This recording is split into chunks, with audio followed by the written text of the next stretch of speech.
Today is a topic dealing with a profile on Dr. Calvin Atchison, a longtime Tennessee State University administrator, as well as a community activist. And of course, Dr. Atchison, the information that you gave us during your earlier career and experiences was just precious. And we believe that now you should be able to give us some information about an institution that you've been involved with for a long time, and that's Tennessee State University. How did you come to Tennessee State University? How did you first hear about Tennessee State University? Well, the first I heard about Tennessee State University and the position which I took, there was a lady working here whom I knew from Johnson C. Smith in Charlotte, North Carolina. She called me one night and asked if I could come and take her place during that summer because she wanted to go away and study. So I came for that summer, and I was told that they had a full-time position and they would like for me to remain. So I would return to North Carolina, worked 2 weeks to clear my desk, and I came to Tennessee State as a full-time teacher. I was in the psychology department with Dr. M.I. Claiborne, and we began to spread the department so that we had majors. For the most part, we were a service department to education, and we began to attract majors to come. Well, Dr. Walter S. Davis was president at that time, and Dr. Davis, how he knew so many faculty members and students, I don't know, because he called me to come in one day and talk with him. Here again, it was a miracle thing. So we talked about my experience, and he said he wanted me to go to college. I mean, university, to finish my degree. I had a master's degree. So I said, well, I just don't have the money now. Well, don't worry about it. We'll get a scholarship for you. So I went to Indiana University on a full-time scholarship. I was drawing my full salary from Tennessee State University, a full-time student at Indiana University. I had a one-year full scholarship, and I was determined to get my degree in that 1 year because I had completed 2 years at Columbia. And I graduated from Indiana University in 1 year and came back. And after that, Dr. Davis would always call on me if he wanted me to do a special job.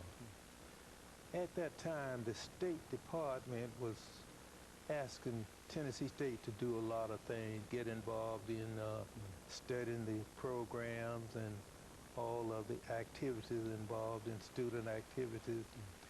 There was a lady, Dr. Charity Mance, who was heading a program. I remember each day we would meet and we would build objectives and revising the total curriculum. And it was quite a learning experience for me, so I always made myself available to work on special projects.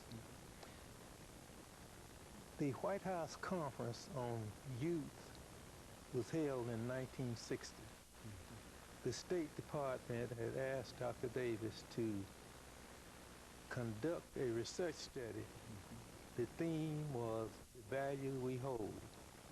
So Dr. Davis called me in and told me that he wanted me to direct that research project.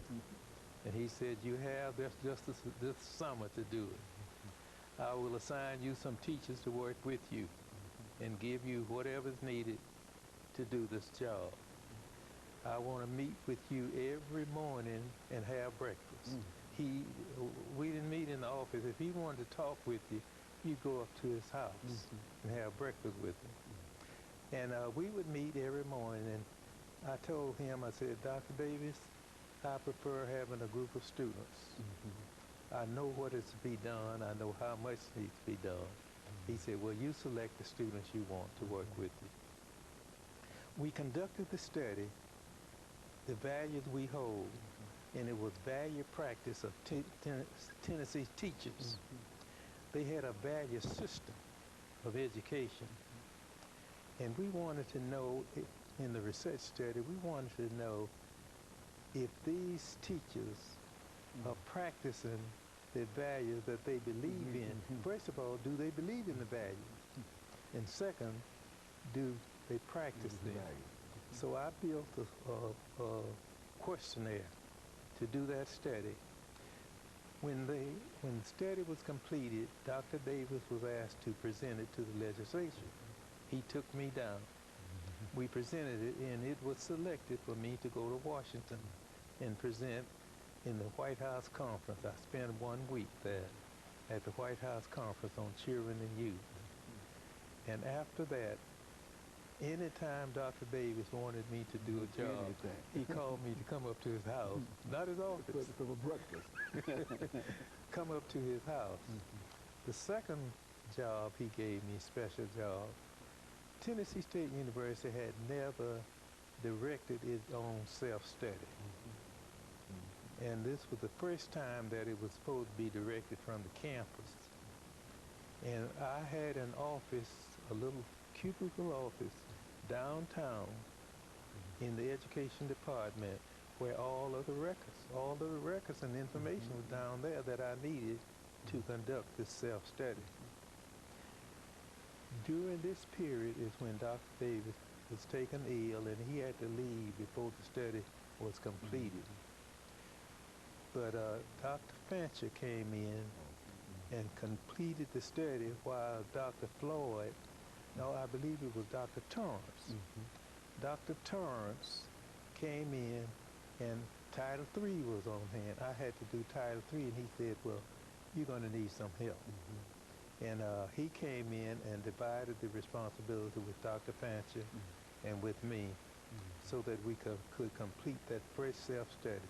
It was a self-study that we all do at these universities, sponsored by the Southern Association of Colleges and Schools.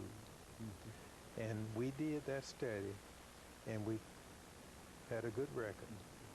But Dr. Davis was taken ill and left before the study was completed. And it was completed under Dr. Torrance. But when Dr. Davis wanted a job done, he would call the meeting himself. And of course, Dr. Atchison, let's stop our second commercial break, and then we'll come back and we'll pick up at this point. And we'll be back with our audience following this very, very short commercial break.